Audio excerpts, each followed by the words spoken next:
யாருன்னு கண்டுபிடிச்சிருவோம். இப்போது ஐடென்டிஃபை பண்ணிகிட்ருக்கோம். அதான் ஐடென்டிஃபை பண்ணிகிட்ருக்கோம். இப்போ இன்வெஸ்டிகேஷன் இமீடியட்டாக நம்ம சொல்கிறதுக்கு இது கிடையாது. நம்ம வெரிஃபை பண்ணிகிட்ருக்கோம். யார் வந்திருக்காங்க இமீடியட்டாக நம்ம செக்யூர் பண்ணிடுவோம். ஆமாம், பாதுகாப்பில் இருக்கிறாங்க. இது ஏற்கனவே நீதிமன்றம்க்கு தினமும் நம்ம பாதுகாப்புக்கு ஆள் போட்டிருக்கோம். ஸ்ட்ரென்த் இருப்பாங்க, ஒழுக்கமாக வாட்ச் பண்ணுவாங்க. இது என்ன நடந்திருக்கு நம்ம கண்டுபிடிச்சிருக்கலாம், எப்படி நடந்திருக்கு, என்ன நடந்திருக்கு. மீன்வெயிலில் நம்ம அக்யூஸ் செக்யூர் பண்ணுறதுக்கு டீம் ஃபார்ம் பண்ணிட்டோம். சீக்கிரமாக செக்யூர் பண்ணிடுவோம். அதான் 3 டீம் போட்டிருக்கோம். அதெல்லாம் செக் பண்ணோம். இப்போ தான் நடந்திருக்கு அக்கரன்ஸு. இமீடியட்டாக நாங்கள் எல்லா டீம் போட்டு இதை நடவடிக்கை எடுக்க சொல்லியிருக்கோம். அதேமாரி என்னென்ன எவிடன்ஸ் இருக்கும் அதே கேதர் பண்ண சொல்லியிருக்கோம். கண்டிப்பாக நம்ம இது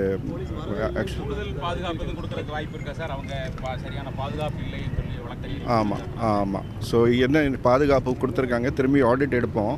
ஆடிட் எடுத்து என்ன கரெக்டாக இருக்கும்னு பார்த்துருவோம்.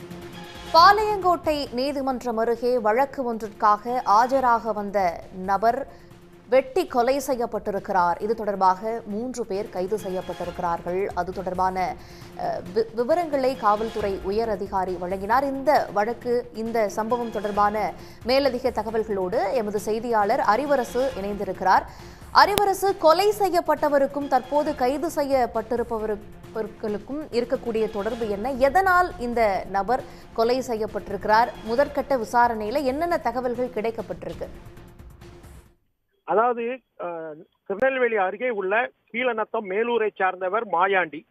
இவர் இன்று காலை ஒரு கொலை முயற்சி வழக்குக்காக நெல்லையில் உள்ள ஒருங்கிணைந்த நீதிமன்ற வளாகத்திற்கு மோட்டார் சைக்கிளில் வந்தபொழுது நீதிமன்ற வளாகம் முன்பே 4 பேர் கொண்ட கும்பல் என கூறப்படுகிறது. அவர்கள் வந்து காரில் இவரை மோதி இவரை வெட்டி படுகொலை செய்தது.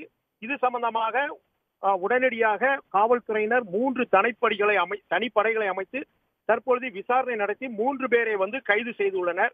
அதாவது ராமகிருஷ்ணன், மனோஜ், சுரேஷ் உட்பட ஒரு 3 பேரை முதல் கட்டமாக காவல்துறையினர் உடனடியாக கைது செய்துள்ளனர்.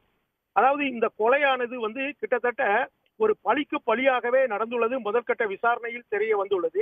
அதாவது கடந்த 13/8/2023 அந்த கீழநத்தத்தில் உள்ள ஒரு ஊராட்சி கவுன்சிலர் ஒருவர் ராஜாமணி என்பவரை வெட்டி கொன்ற வழக்கில் முதல் குற்றவாளியாக இருந்தவர் தான் இந்த மாயாண்டி. எனவே அந்த கொலை வழக்கு சம்பந்தமாக கூட இன்றைக்கு அவர் ஆஜராக வந்திருக்கிறார். இது சம்பந்தமாக தான் இந்த படுகொலை நடந்திருக்குது. இது சம்பந்தமாக இப்பொழுது விரைவாக தனிப்படைகள் அமைத்து இப்போ இந்த 3 பேர், அதாவது ராமகிருஷ்ணன், மனோஜ், சுரேஷ் ஆகியவரை காவல்துறையினர் கைது செய்து விசாரணை நடத்தி வருகின்றனர். மேலும் அந்த பகுதியில் உள்ள சிசிடிவி பதிவுகள் அனைத்தையும் காவல்துறையினர் கைப்பற்றி இப்பொழுது ஆராய்ந்து வருகின்றனர். இந்த கொலை வழக்கில் சம்பந்தப்பட்ட கார் மற்றும் மேலும் பலர் ஈடுபட்டிருக்கலாம் என்ற கோணத்திலும் காவல்துறையினர் இப்பொழுது விசாரணை நடத்தி வருகின்றனர். உடனுக்குடன் செய்திகளை தெரிந்து கொள்ள சன் நியூஸ் பெல் ஐகானை கிளிக் பண்ணுங்க.